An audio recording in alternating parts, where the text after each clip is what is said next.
sa kanyang panahon. Hanggang kailan nga ba parurusahan ang sarili sa isang masakit na pangyayari mula sa nakaraan? Mga kaibigan, narito ang naging karanasan ni Nolan sa ating dunang sa kanyang panahon.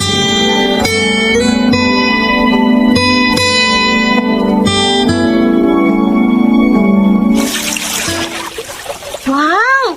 Totoo nga palang sinabi ni Kuya Nolan tungkol sa lugar na to. Very calming. At ang sarap panoorin ang paggalaw ng tubig mula sa talon. Pati ang tunog ng lagaslas ng tubig. Therapeutic. Nakakaganda ng mood.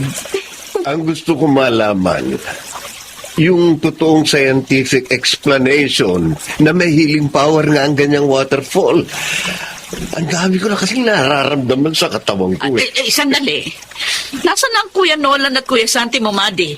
Naku, tumakbo na po kaagad sa arkilahan ng bangka, ma'am. Ha? Oh, Roman, bakit hindi mo sinamahan ang mga anak mo? Hindi ba nila kabisadong lugar na ito? Biglangan nangawala sa paningin ko Yun nga, sabi ni Madi, aarkila raw ng bangka. Ang inaalala ko si Santi. Hindi siya sanay sa ganong activity, lalo na sa malawak na tubig. Ano ka ba? Kasama niya ang Kuya Nolan niya. Swimming champion ang panganay mo sa university nila. Kaya wala kang dapat ipag-alala.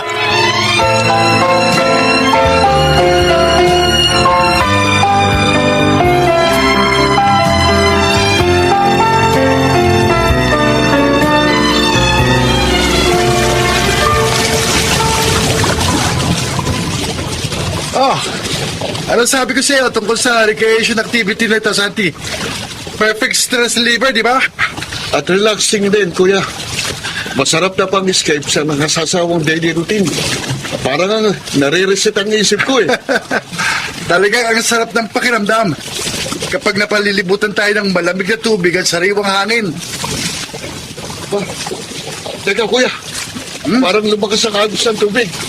At lumaki rin ang mga alon. Hanggang mamaya masasanay ka rin sa malalakas na agos at malalaking alon. Basta sagwan ka lang ng sagwan.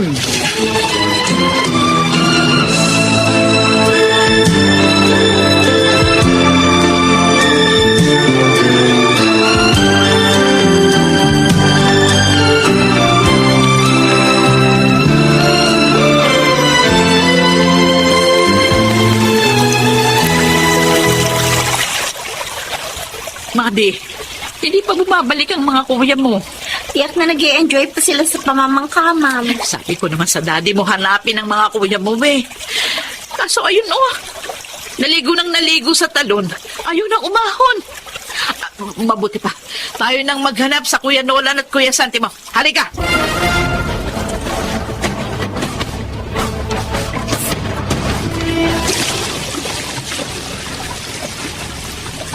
Kuya Nolan, lalo pang lumakas ang agos ng tubig sa ilog. Sinasalpok ng malalaking alon ng bangka natin. Basta tibayan mo ang pagsasagwan. Nakikita mo yung mga puno ng bakawan na yun? Sasagwan tayo papunta ron. Magiging ligtas tayo ron. Pero hindi ko na kayang sumagwan, Kuya. Naninigis na ang mga kamay ko Pilitin mo, Santi. Yun lang ang tanging paraan para makalapit tayo sa mga puno ng bakawan. Hindi ko na kayang salukakin ang malakas sa agos ng tubig, Kuya. Hindi ko na kaya. Kuya! Kuya! Oh, Diyos ko! Tinangainan ng rumaragis ang tubig ilog ang kapatid ko. Kailangan lumahaway ako ng mabilis sa direksyon niya. Kailangan masagip ko ang kapatid ko.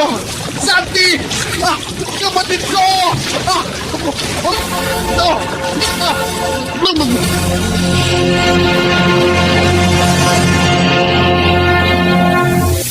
Oh, Diyos ko! Ano nangyari sa anak ko? Parang wala na siyang buhay. Santi, anak, magsalita ka. Magsalita ka! Isang puno Santi! ng bakawan na tumubo sa gitna ng ilog nakita ng mga rescuer na nakasabit ang katawan ni Santi, ma'am. Ikaw ang kasama ng kapatid mo! Bakit hinayaan mo siyang tangayin ng agos? Magaling kang lumangoy, pero bakit hinayaan mo siyang malunod? Ma'am, God knows kung gaano ko sinikap na sagipin si Tanti. Pero kahit na sino pang pinakamahusay lumangoy ng mga sandaling yun, talagang mahirapang sagupain ang rumarigas ang tubig na yun sa ilog. Pero bakit ang sarili mo na iligtas mo, Nolan? Ha? Bakit ang buhay ng kapatid mo hindi? Dahil talagang hindi mo siya sinagip, hinayaan mo na lang siyang malunod! Huwag mo naman akong pag-isipan ng ganyan, ma'am. Mahal ko ang kapatid ko. At kahit kailan, hindi ko gugustuhin ang kanyang kamatayan.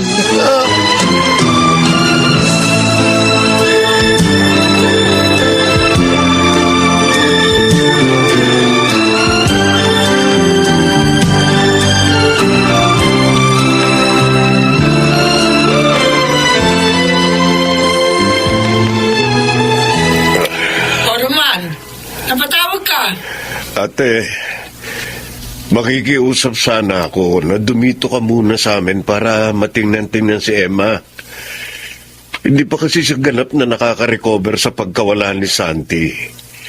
Marami na akong aasikasuing papeles sa law firm, kaya kailangan ko nang bumalik sa trabaho. Sina Nolan at Maddie, kumusta na?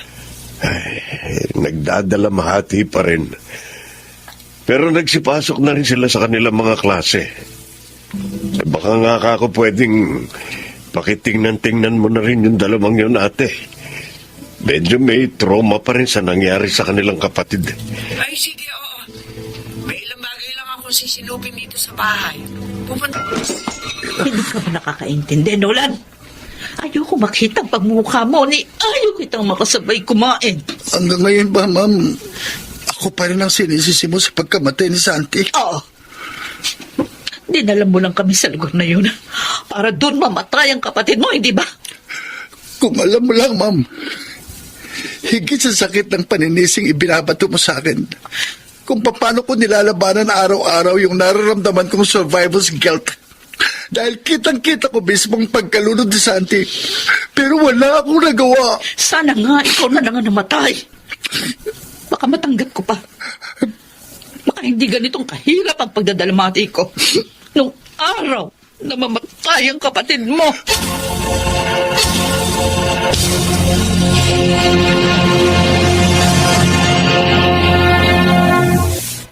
Oh, Diyos ko! Naman! Sinola ng anak mo!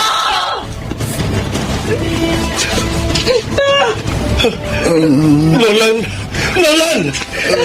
Anak, bakit mo ginawa ito? Isugod mo na siya sa ospital. Baka maubusan siya ng dugo, Roman. Sige na, dalhin mo na ang anak mo sa ospital.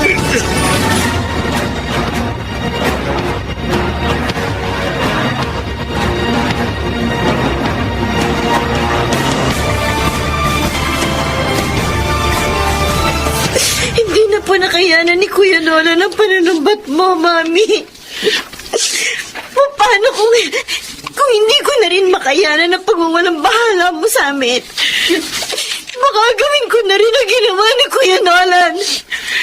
And totally mawawala na kami sa buhay mo. Madi, walang inang hindi nagmahal sa kanyang mga anak. Tulad ng Kuya Santi mo. Mahal ko kayo. Ano yung Kuya Nolan? Bakit kailangan pa munang mangyari ang mga ganitong trahedya? Para lang malaman natin kung gaano tayo kahalaga sa isa't isa, Ma'am. Palagay mo ba, hindi ko rin tinatanong ang sarili ko kung anong klase akong ina. Mula sa pagkamatay ng Kuya Santi mo. At ngayon, sa tinangkang pagpapakamatay ng iyong Kuya Nolan.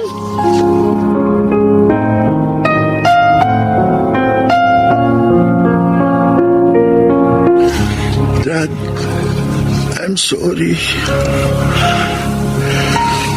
Ako, anak. Ang unang-unang papel ko sa mundo bilang isang ama, yung manatiling buhay ang mga anak ko sa ano pa mang paraan na kaya ko. Kaya huwag mo nang ulitin ang ginawa mo. Tawarin mo ko, Dad. I'm really very sorry. Anak, be hopeful. Tulungan mo rin ang sarili mo.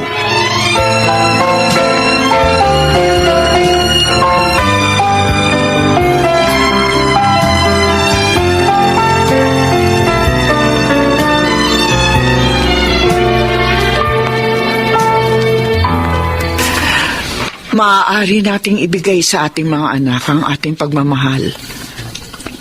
Pero hindi ang ating mga saloobin, Emma. Siguro nga. Masyadong naging mataas ang pamantayan ko sa mga bagay-bagay. Samantalang hindi ko naman pala kayang harapin ang mga pagsubok. Kung si Santi ay naisunda ng mga yapak niyo ni Roman bilang mahuhusay. Anak mo rin ako. Sapat lang sinabi mong yon para maniwala ako na mahalaga rin ako sa iyo, ma'am. I'm sorry. Kung naglagay man ako sa pagitan natin ng level ng mataas na ekspektasyon. At kung nahirapan man akong ipakita ang pagmamahal ko sa iyo bilang aking anak. Wala kang dapat ipaliwanag, ma'am. Nauunawaan kita. Alam ko, mahaba pang proseso ng paglimot sa mga naganap. Pero naniniwala ako, matututuhan nating muling mamuhay ng maligaya kasama ang daddy mo at si Mati. Pero ang mahalaga para sa ating lahat sa mga sandaling ito, ang ngayon, bilang simula ng susunod pang mga araw.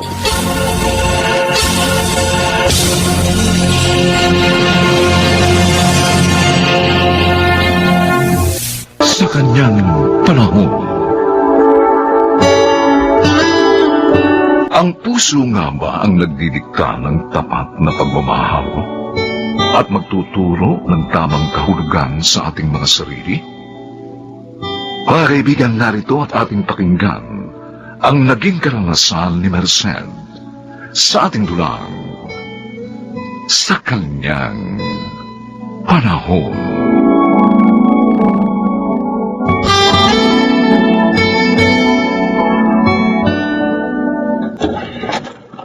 Ikaw si Homer?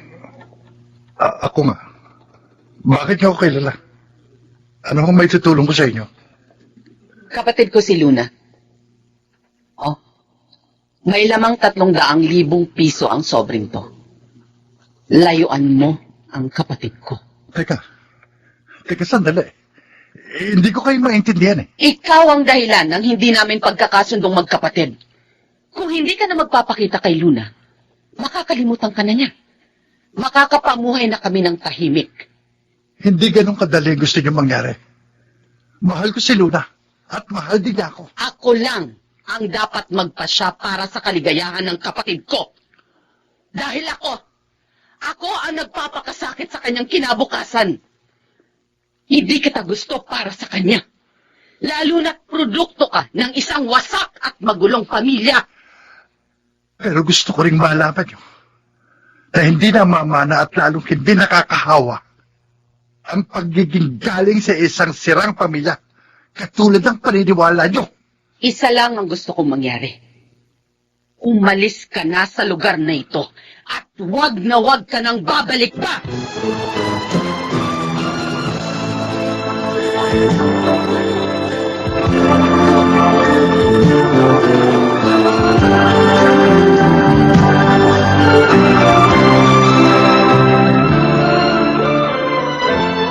Parang awa niyo na po dyan. Tulungan niyo po ako makausap si Homer. Naku, Luna. Pwede bang sundin mo na lang ang ate Marcel mo para hindi na kayo nagkakaproblema magkapatid? Pangako po. Ngayon lang po ako makikipagkita kay Homer. Pagkatapos po, hindi ko na kayo kukulitin. Ang problema nga, kapag nalaman ng ate mo na nakipagkita ka kay Homer, lalo ko lang niya masasaktan. John! Wala niyo na awa! Paano? Ikaw nang bahala sa bahay nito, Santi. Oo. Salamat na rin. Biruin mo, lalakarin ko na lang ang construction site mula rito. Pero teka, ano nga pala itong sobrang inabot mo sa akin? May lamang 300,000 piso yan. Ha? Siya babalik dito yung ate ni Luna. Para siguruhin umalis na nga ako rito. Kaya ibigay mo sa kanya. Hindi ko alam. Iniwan pala niya sa bangko nga sa tabi ng pinto yung sobrang yan. Homer, kailangan mo ba talagang umalis? Paano si Luna? Para na rin sa kapakaran niya ang gagawin kong paglayo. Magandang pangarap para sa kanya ng kanyang kapatid. Ayoko namang akong maging dahilan para hindi matupad ang lahat ng yan. Saka pareho pa kami nag-aaral. Ano't ano man, para pa rin sa kanya ang mga pagsisikap ko. At may tao. Ikaw na tamingin kung sino. Kung yung kapatid ni Luna dumating, sabihin mo wala na ako rito. O sige. Ikaw na kaamong nakatira dito. At huwag na huwag mong kalilimutang ibalik sa kanyang sobrang hawak mo. Oo, sige. Homer, si Luna nandito. Si Luna?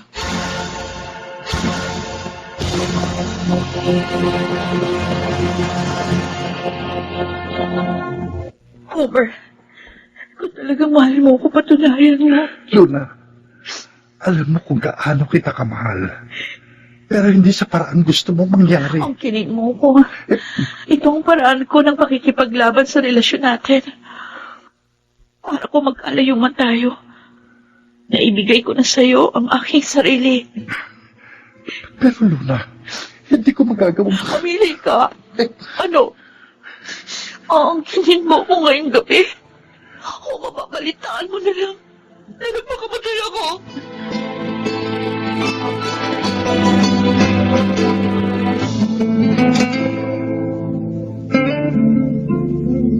Linano ni Luna ang lahat ng gabing yun. Fertile siya ng mga sandaling yun. Alam niyang mabubuntis siya kapag nakipagtalik siya kay Homer. Oo, naghiwalay sila. Pero yung sanggol na dinadala niya ngayon, yun ang labis na nagbibigay ng kabiguan para sa mga pangarap ko sa kanya na hindi rin natupad, Chang. Alam ko kung gaano mo gusto mabigyan ng magandang kinabukasan si Luna, Merced. Pero hindi mo naman makokontrol ang kanyang buhay. At paandarin niyo sa paraang gusto mo. Gusto ko lang naman maiba ang kapalaran namin sa mga anak na naging produkto ng mga sirang tahanan. Kaya ako nagsikap sa ibang bansa.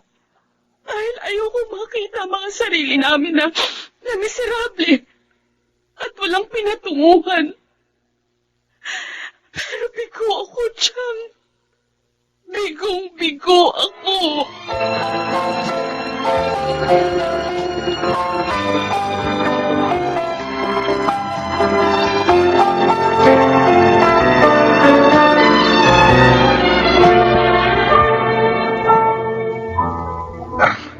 Magandang umaga po, Architect. Uy, ikaw pala, Homer. Magandang umaga rin. O, kumusta ang trabaho niyo rito sa construction site? Ayos naman po. Naalala ko nga pala. Di ba kumuha ka ng architect licensure exam kailan lang? O ano, may resulta na ba? Yun nga po ibabalita ko sa inyo, Architect. Pasado po ako sa licensure exam. Ha? Aba, kung ganun, o pwede na pala kitang kuning practicing architect sa architectural firm ko. Talaga po, Architect? Oo naman. Alam mo, matagal na kitang inoobserbahan sa pagtatrabaho mo rito sa construction. Hanga ako sa sipag mo. Nang malaman kong architecture major ka, naisip ko agad na magiging malaki kang potensyal ng kumpanya. O paano? Hihintayin kita sa opisina, ha? Ito ang listahan ng kakailanganan mong requirements at dalhin mo lahat pagpunta mo ron. Opo. Opo, Architect. Upunta po ako sa office nyo. Maraming salamat po sa opportunity.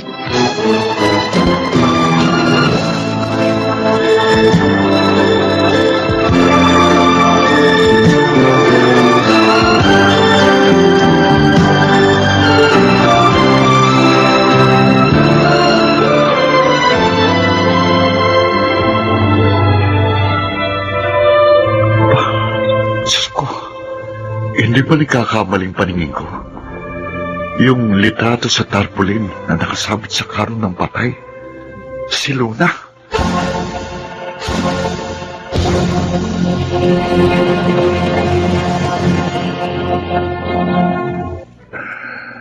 Napakasakit, Santi. Hindi ko inaasahan sa ganitong pagkakataon muli kami makikita din. Natiya kong si Luna ang namatay nang makita kong naglalakad sa may likuran ng karong Ate Merced niya, Homer. Hanggang sa naipasa kong makipaglibing na rin para ka kumalaman ko kung saan siya ililibing at masabi ko nga sa'yo. Pero ang isa pa rin sa napansin ko, yung batang lalaki na marahil 1 taong gulang, nakarga-karga ng ate ni Luna sa prosesyon ng libing. May karga ka mong isang batang lalaki na nasa 1 taong gulang. Ang ate ni Luna, Santi.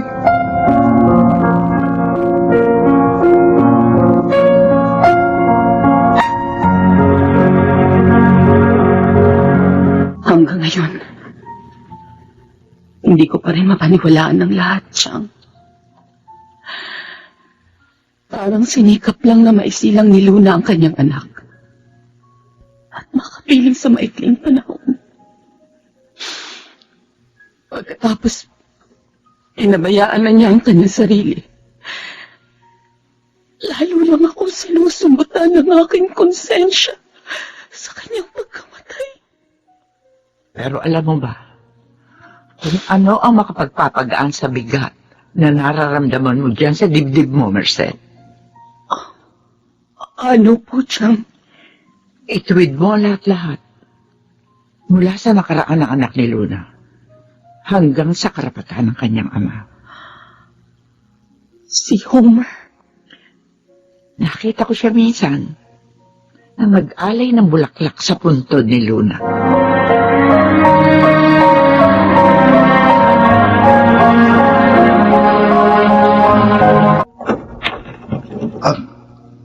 Aling Merced. Tinanong ko kay Santi itong tirahan mo, Homer. Yung batang karga-karga niyo. Kahawig na kahawig ko. Siya ang naging bunga ng pagmamahalan niyo ni Luna. Nung huling gabing nagtagpo kayo. Ang anak ko. Sa pagkakataong to, kahit man lang sa pamamagitan ng anak niyo ni Luna, ay maituwid ko ang aking mga pagkakamali. Hindi man niya makakasama na ang kanyang ina. Karapatan naman niyang makilala ka bilang kanyang ama. Totoo bang narinig ko mula sa inyo? Hindi niyo ipagkakait sa akin ang aking ama. Ayokong lumaki siyang ipinagkakaila ko sa kanya ang totoong kasaysayan niyo ni Luna bilang kanyang mga magulang. Ayoko nang humabi pa ng mga kasinungalingan para lang mapayapa ang kalooban niya habang siya'y nagkakaisip. Kahit patay na si Luna, hindi yun dahilan para hindi niya makilala na ito ang kanyang ina. Araw-araw ko siyang dadalhin sa puntod ni Luna. Palalakihin ko siyang buo ang pagkatao sa alaala ng kanyang ina. Napakabusilak ng puso mo, Homer. Hindi ako nagkamali ng desisyong ibigay sa iyo ang anak ninyo ni Luna. Alam ko, sa pamamagitan ng tapat na pagmamahal mo sa aking kapatid. Tulad mo, mapalalaki mo ring may mabuting kalooban ng inyong anak. Siya nga pala. Ito yung 300,000 pisong ipinabalik mo kay Santi. Ibinabalik ko sa'yo. Gamitin mo sa pagsisimula ninyong mag-ama. Pero Kunin mo na. Para sa ikagagaan na rin ng aking kalooban. At para sa ganap na paghihilom ng mga hinanakit sa ating mga damdamin.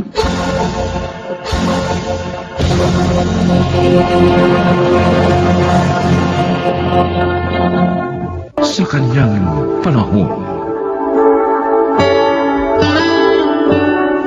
Minsan, nakadarama ang tao ng pagkaawa sa sarili, lalo na kapag sunod-sunod ang kanyang kabiguan. Paano nga ba ito mapagtatagumpayan? Mga kaibigan, narito at ating pakinggan ang naging karanasan ni Carlita sa ating dunang sa kanyang panahon. Mabuti naman. Nagkaroon ka ng panahon para dalawin ako, Greg. Pasensya ka ng Carlita. Masyado ako naging busy nitong mga nakarang araw. Binigyan ko rin ng panahon ng sarili ko na makapag-isip tungkol sa pinagtapat mo sa akin. Bakit? Anong inaisip mo? Nanatili akong binata at naghintay ng tamang babae para maging ina ng aking mga magiging anak. Dahil ang pangarap ko talaga, isang maligayang pamilya. Lahat naman ng tao, yun ang pangarap. Ang magkaroon ng maligayang pamilya. At akala ko, ikaw ang makapagbibigay sa akin nun. Hindi pala. Pwede ba? Huwag ka na magpaligoy-ligoy pa, Greg. Ano ba ang ibig mong tukuyin? Sorry, Carlita. Pero ibig kong matupad ang pangarap ko. Kaya, kalimutan mo na lang ako. Sabi ko na eh. Katulad kayo ng iba kong naging nobyo. Pero minahal kita, alam mo yan. Huwag mo na akong bigyan ng konsuelo. Nabuhay akong wala ka. Makapagpapatuloy pa rin ako. Carlita, Sige. Binibigay ko ang kalayaan mo.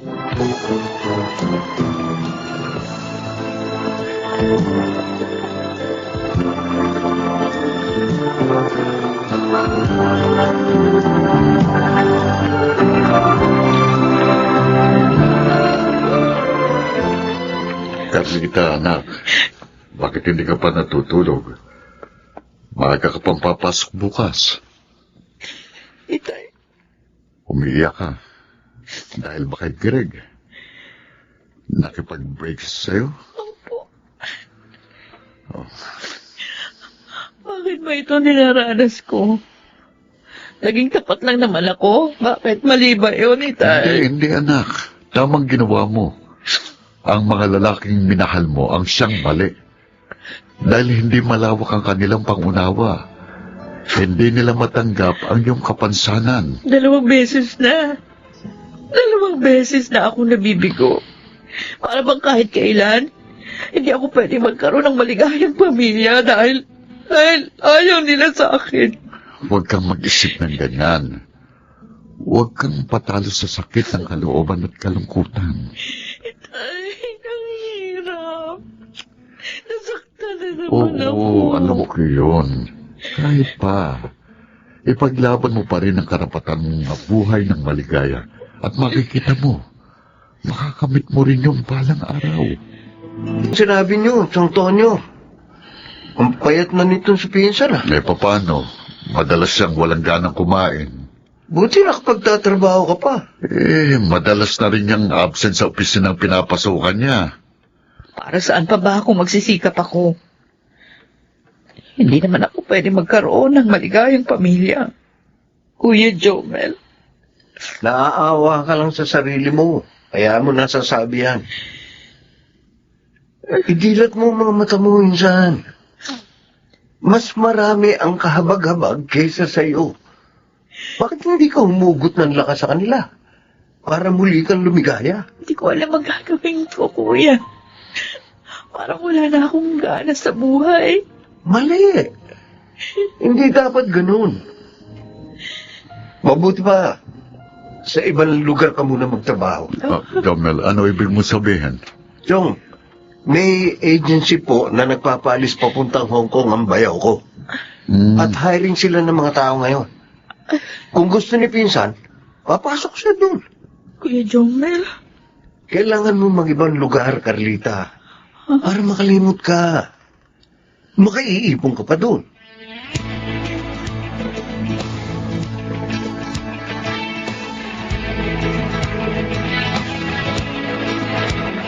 Oh, anong masasabi mo, Jomel? Maganda, Chong. Tiyak na matutuwa si Pinsan pag uwi niya. Makikita na niya mga paupahan niyang apartment. At ito maganda yung bahay. At lahat yan ay naipundan niya dahil sa tulong mo. Salamat sa iyo, pamangkin. Natulungan mong yung pinsan na makalimot sa kanyang kabiguan at sa pagkaawas sa sarili. Pinsan ko po siya. Kaya tama lang natulungan ko. Ay, sa makalawa na nga po pala ang dating niya, no? Kaya maganda na po kayo. Aba, oo. Magkakaroon tayo ng salo-salo pagdating niya.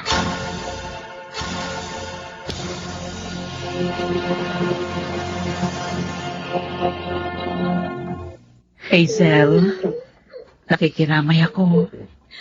Aling Carlita, wala na po ang mga magulang ko.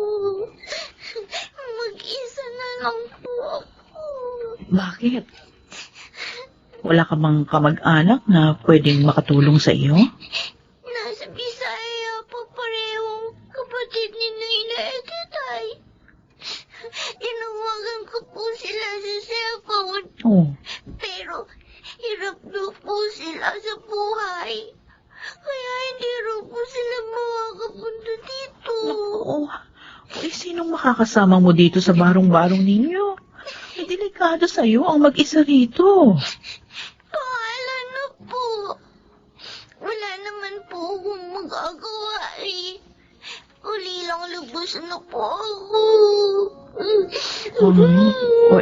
Kung gusto mo, pagkalibing ng mga magulang mo, di sa akin ka na lang tumira. Tutulungan kitang makapag-aral. Po? Oo. Patitingnan ka pa namin. Aampunin niyo po ako? Sa nakikita ko, hindi naman pera ang kailangan mo, kundi atensyon at pagmamahal. At yun, handa kong ibigay sa iyo.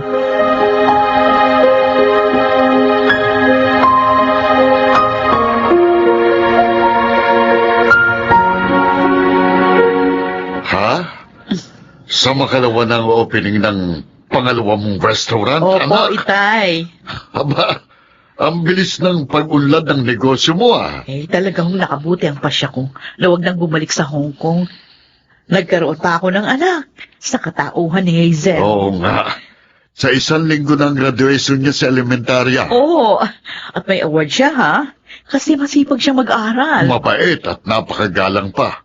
Nakapangihinayang kung hindi siya magkakaroon ng magandang kinabukasan. At alam niyo ba, dahil sa kanya, naramdaman ko, buo ang aking pagiging babae.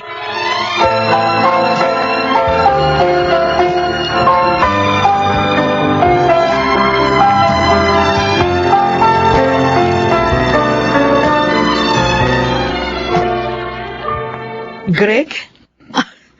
Ikaw palang sinasabi ng anak kong bisita. Anak na pala ang turing mo sa iyong ampon. Ay, oo naman. Dahil napamahal na siya sa akin. Ay, kumusta ka na? Maraming taon din tayong hindi nagkita, ha?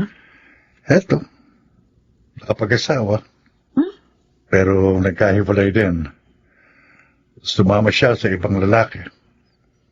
Tinala pa yung ipon namin. Ganon? Ako, I'm sorry to hear that. Carlita, nagbalik ako para dugtungan sana ang ating nakaraan. Ano? May asawa ka na, ha? Hiwalay na kami. Niloko pa niya ako. Kaya naalala mo ako?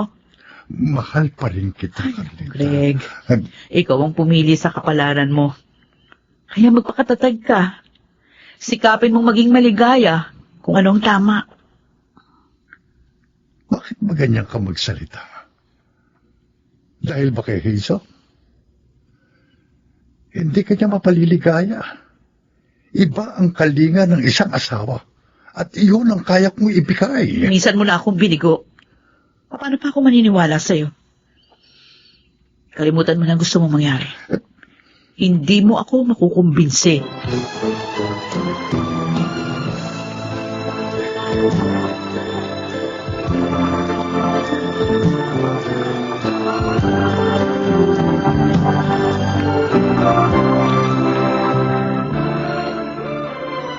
Naalala mo ko na yun?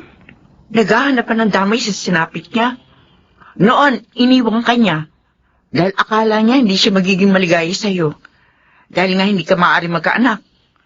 Ngayon na nabigo siya at tagumpay ka naman, gusto ka niyang balikan? Hindi naman ako pumayag, Sherry.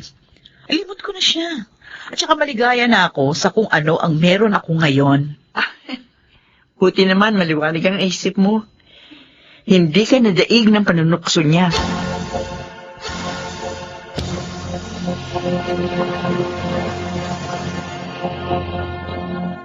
Wala pala dito si Carlita, Antonio. Oo, Sherry. Si Hazel lang ang kasama ko dito.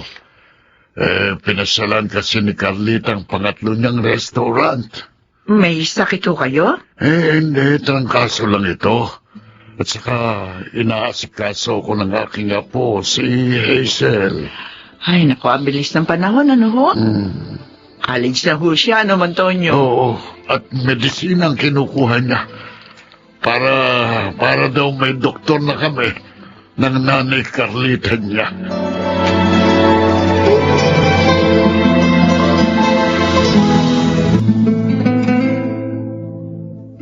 Hazel, dito natin itatayo ang magiging klinika mo kapag nakagraduate ka na, anak. O, ayos na ba sa'yo ang sukat nito? Opo, Nanay Carlita. Maraming salamat po. Ikaw talagang bata ka, oo. Puro ka na lang pasalamat. Hindi ko na mabilang kung ilang beses mo nang sinabi yan. Dahil utang ko po sa inyo ang lahat ng meron ako ngayon. Hindi ko po yun malilimot, Nanay. Alam mo, Iha, naging maligaya ako nang kupkupin kita. Napunan mo kasi yung kulang sa akin. Pangako ko po, paglilingkuran ko kayo ni Lolo Tonyo. Sana, huwag mo ring makalimutan na magbahagi ng tulong at pagmamahal sa kapwa mo. Para kahit pa dumating ang panahon na dumanas ka ng kabiguan.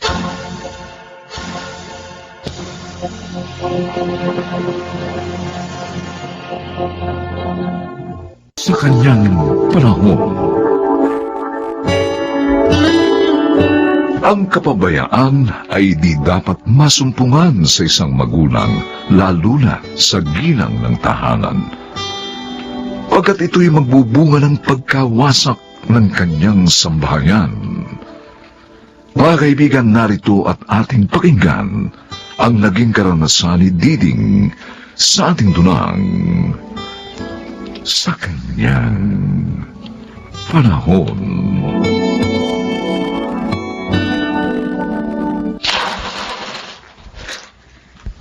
Sa letrang O, Kalbo! Ay! Bingo! Bingo na naman ako! Kaya? Panalo ka na naman? Ang laki na natalo ko sa'yo, Diding! Talo ka. O ganun talaga ang buhay, mga kasama. Araw nyo noon. Ngayon naman ang araw ko, ha? Oh, siya. Oh, alis na ako. Bakit aalis ka na? Ikaw naman, Titing. Nalunin mo naman kami kahit sa beses lang. Ano ba kayo, Nora? Berto? Iniwan ko na sa kapitbahay yung anak ko. Yung anak namin ni Lucas.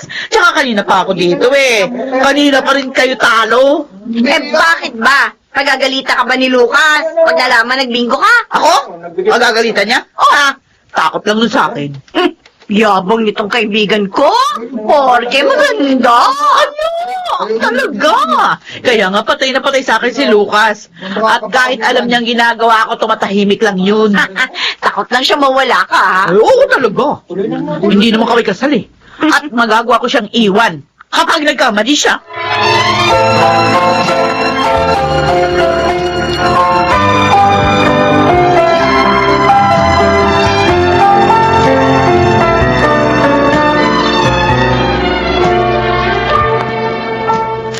Ayan. Salang ko na yung sinaing. Puti na lang wala pa si Lucas. Na-text nga. Para ulam na lang yung bibili niya. Ay! Ikaw na pala. Ano dala mo? Kanin na tulang. Binili ko sa karinderya ni Allen si Ma. Bumili ka ng kanin? Ay, pambihira. Dapat pala hindi na ako nagmadaling magsaing. Nung dumating ako dito, wala ka pa Ha? Kaya bumili na lang ako. Ay, Dumating ka na pala kanina. Okay. Bukas ganyan na lang ang gagawin mo, ha? Ha? Bumili ka na lang ng makakain natin bago ka umuwi dito. Hindi na ako mahirapan magsaing. Ginawa mo na ba sa kapitbahay si JR? Oo, nandun na sa kuna at naglalaro. Ay, pupunasan ko nga pala yun. Ikaw na mag-alis ng mga binili mo, ha? At tingnan mo na rin yung nakasala ko sinaing para mapunasan ko naman si Junior.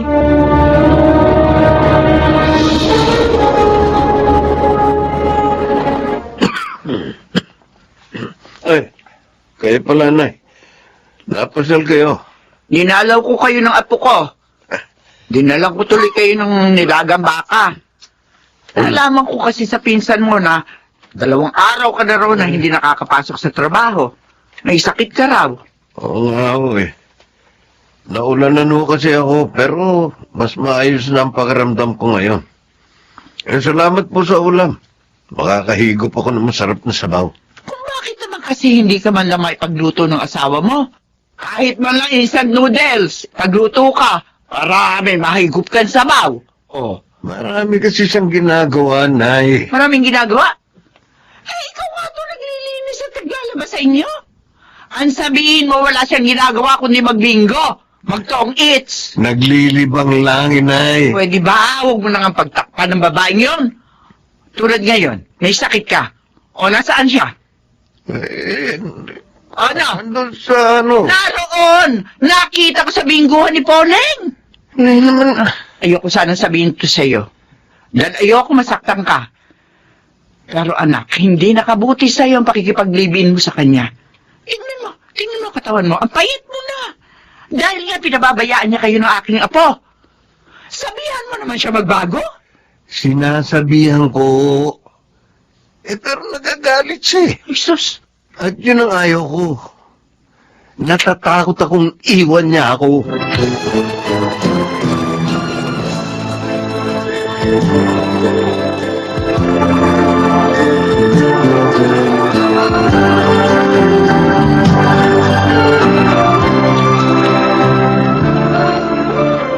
Ay, Dede!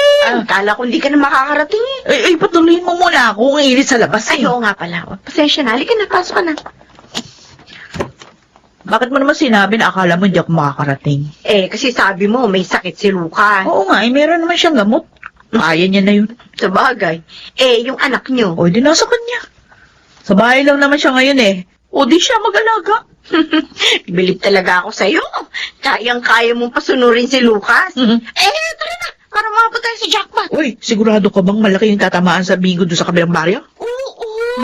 Fiesta dun eh. Ah? Pero syempre dapat malaki rin yung puhunan mo. Ay, walang problema doon. Oh, hindi ko muna binayaran yung bahay namin para may magamit akong pansugal.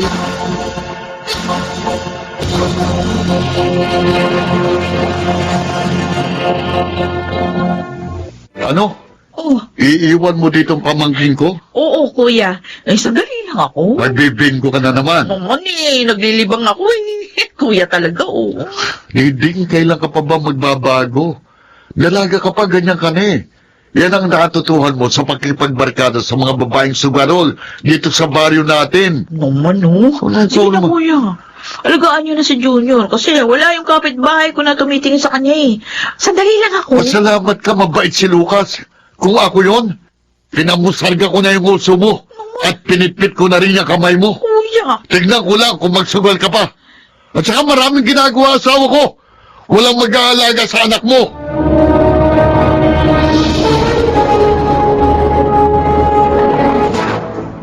Laura, hindi ako makakasama. Naku, sayang naman. Ang laki ng tayaan ngayon. Baka manalo ka. Wala akong pera. Una pa sa mga utang namin yung sinahod ni Lucas. Di gawan mo na lang ng paraan para makasama kita. Magbenta ka. O kaya magsangla ka. Benta? Oo. Sige. Itong TV namin, bibenta ko.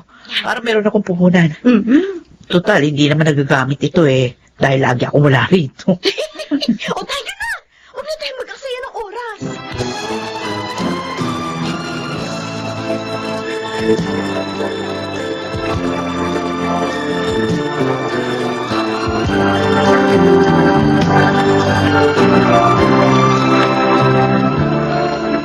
Ay, Nanay Maring, kayo pala. Wala po si Lucas eh. Eh ako naman huy paalis. Pwede ba tayo mag-usap sandali? Bakit ho? Ano ba yun? Balita kasi na lagi mong iniiwan sa mga kapitbahay ang apo tuwing magsusugal ka. Sana sa akin mo na lamang iwan si JR para mas maalagaan na maayos ang bata. Alam niyo, Nay, maganda sana yung sinabi niyo. Eh kaso ang layo niyo dito. 2 sakay pa. Mapapagod pa ako. Oh, pero ang pagsusugal, hindi nakakapagod. Bakit kasi hindi mo na lamang iwan yung bisyo mo? May pamilya ka na. Sila na lang ang asikasuhin mo. Di ba kailan meron pala kayo eh? Yung anak niyo nga, hindi ako pinipigilan. Kayo pa? Nako, umalis na kayo. At huwag niyong pakialaman ang buhay namin!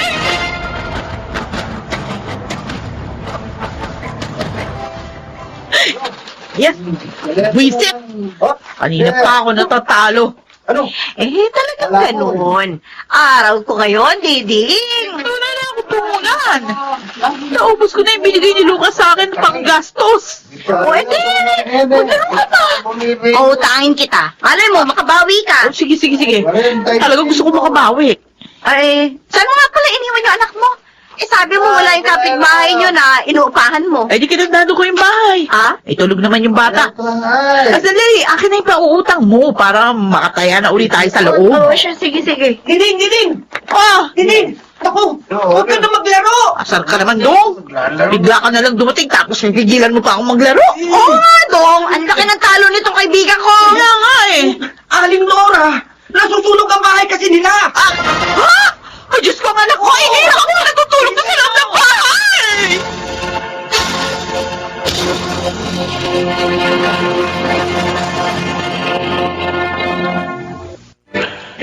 Paring Lucas, tama na yan. Lasing ka na eh. Kaya mo lang ako, paring Eman. Gusto ko lang makalimot. Kahit pansamantala, malimot ko na namatay ang anak ko dahil sa kapabayaan ng kanyang ina. Huwag ka sana magagalit, pare, no? Matigas kasi yung ulo ni Diding. Lagi naman siyang sinasabihan ng Kuya Mario niya eh. Pero ayaw niya makinig. At si Aling Maring na nanay mo, sinagot niya ng pabalang. Inabuso niya ang pagmamahal at pasensya ko sa kanya. Eh, gano'n na nga yun. Wala siyang kwenta.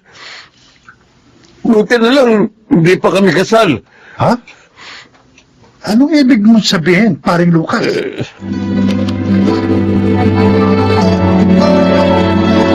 Lucas! Bakit nakalabas dito sa sala yung mga maleta mo? Aalis na ako, Diding. Ha? Maghihiwalay na tayo. Hindi, wag naman. Patay na nga ang anak natin, iiwan mo pa ako. Kasalanan mo kaya siya namatay. Lucas! At yun ang hindi ko matanggap. Huwag ka naman. Huwag mo akong iwan. Kailangan kita. Para ano? Para bumuhay sa'yo? Gumasto sa mga bisyo mo? Hindi na, oy. Tapos na ang kahibangan ko sa'yo. Lucas! Mabuhay ka mag-isa. At magtrabaho ka para sa sarili mo. Lucas! Huwag kang umalis! Lucas!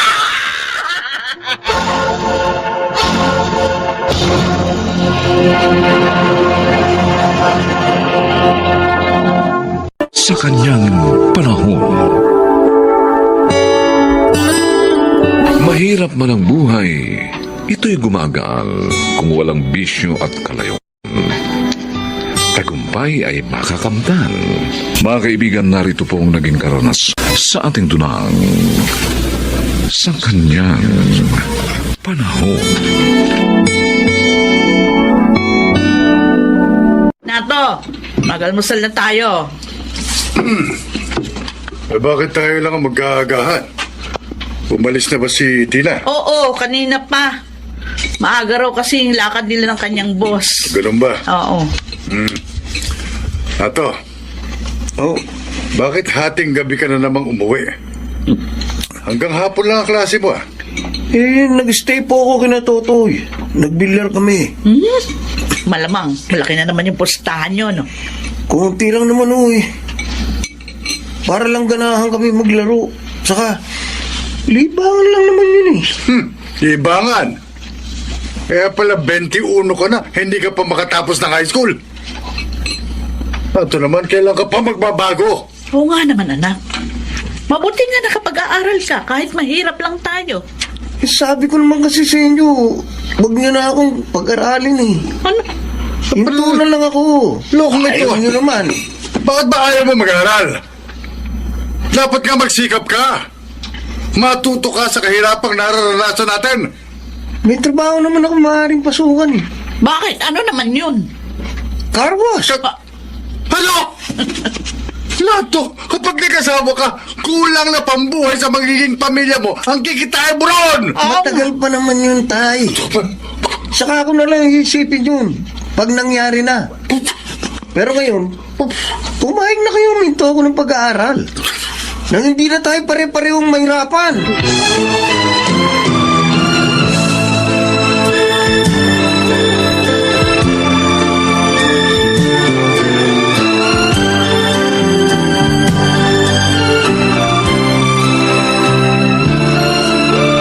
Nay, Tay, nabayaran ko na po ang ilaw at tubig natin. Pati na rin po ang upa natin dito sa bahay kay Aling Nita. Ay, salamat naman, Tina. Hindi ka nakakalimot na tumulong sa amin ng tatay mo. Eh, baka naman wala ka ng pera, anak. Meron pa po. Kaya wag na kayong mag-alala. Buti ka pa. Responsable. Samantalang ang bunso mong kapatid, puro pag-aaksaya ng pera at panahon ang ginagawa. Ewan ko po ba dyan kay Nato? Itatrabaho nga, pero inuubos lang sa sugal at inumang kita. Oh, kailan pa kaya siya magbabago? Fredo, Tina, huwag tayong magsawa na ipakiusap sa Diyos yung kanyang pagbabago. Siya lang ang tunay na makakatulong para mangyari yun. Ginagawa ko po ang bilin niyo, Inay. Lalo na tuwing mananalangin ako pagkagabi. Ay, sana nga. Tingin na ng Diyos ang ating hiling.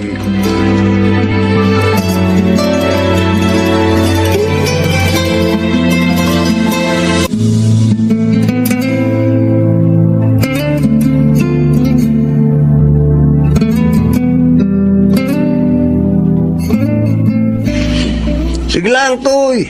Inom pa tayo. Sarap talaga ng may trabaho.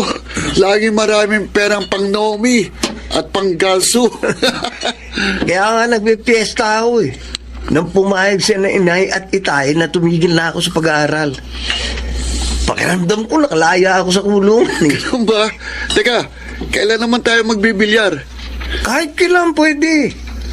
Mucho tayo ngayon. Nakautang yata ako kay Aling Nita.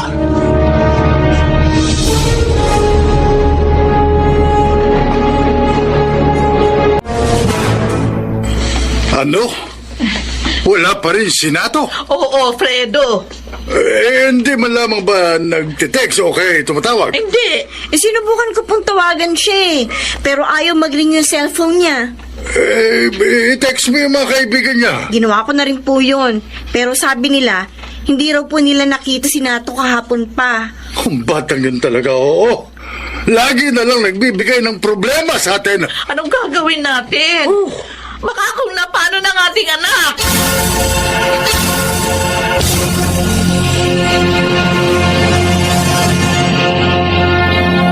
Ilabas mo ang anak mo! Ilabas mo si Nato! Teka. Wala ditong anak ko. Nag-aalala nga kami. 3 araw nang hindi umuuwi. Bakit ba parang galit ka pa? Talagang galit ako! Dahil 10,000 ang utang sa akin ng sugarol mong anak! Ano? O ngayon, hindi siya nagpapakita sa akin. Hindi nagbabayad. Bakit mo kasi pinautang? Negosyo ko magpautang. Akala niya matatakasan niya ako, ha? Pero nagkakamali siya. Nita. Hahanapin ko siya at ipabubugbog ko sa mga tauhan ko. Huwag naman. Pues, bayaran niyo ang utang niya. Dahil kung hindi, bukas na bukas din, ipahahanap ko siya para ipabugbog.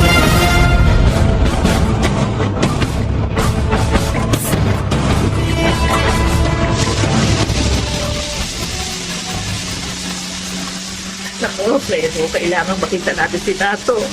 Kawawa naman siya.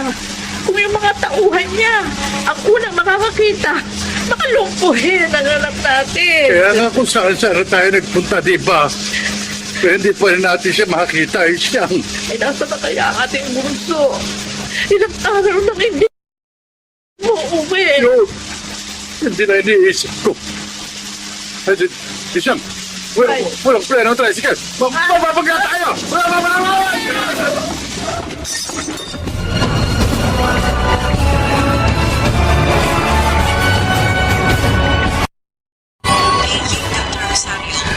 Ate Tina, nabalitaan ko, dinala rito sa ospital sina Inay at Itay. Ano nangyari? Ba't sila na-aksidente? Tinatanong mo pa? Kasalanan mo! Napakapasaway mo kasi! Wala ka nang ginawa kundi bigyan ng problema ang mga magulang natin. Ate, Sumugod sa bahay si Aling Nita at nagbantang ipabubugbog ka. Kaya yun, hinanap ka ni na Itay at Inay para iligtas. Hanggang sa bumangga ang tricycle na sinasakyan nila. hindi. Sinay at Itay. Natoy, kung tandaan mo, kapag hindi nakaligtas sa panganib ang mga magulang natin, kalilimutan kong kapatid kita! At bahala ka na sa buhay mo!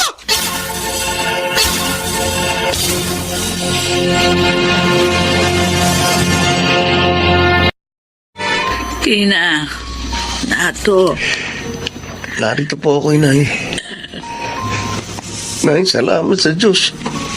Nagkamalay na rin kayo tulad ni Itay. nasaan ang tatay mo? Sinong nagbabantay sa kanya? Nasa kabilang kwarto po. Si Ate Tina po ang kasama niya. Nay, patawad po. Kasalanan ko po kaya kayo na-aksidente ni Itay. Nangutang ako kay Aling Nita para may pansugal. Na hindi ko siya mabayaran dahil natalo po ako. Nagtago ako. Kaya sinugod na kaya't binantaang ipabubugbog ako. At para mailigtas ako, hinanap niyo ako. Tuloy na aksidente kayo nito. Sorry po, Inay. Anak, ayaw naming mapahamak ka. Dahil mahal na mahal ka namin. Kahit na nga madalas, sinasaktan mo ang aming damdamin. Nauunawaan ko na po, Inay. Patawarin niyo ako sa mga ginawa ko. Patawad po.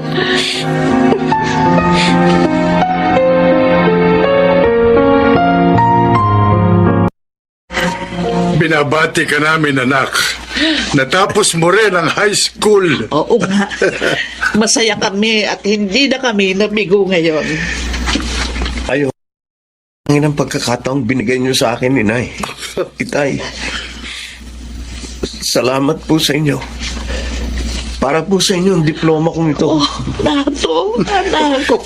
Binabati rin kita, Nato. Salamat, ate. Oh, ano may ng plano mo? Ate, short course na lang ang kukunin ko. Para makapagtrabaho ako kaagad at makaipon para sa inaharap. Natutuwa kami at responsable ka na ngayon, anak. Namulat na po ako sa mga pagkakamali ko, Itay. Ayoko na pong maulit yung pangyayaring muntik kayong mawala sa akin, Inay. Dahil sa pagliligtas sa akin.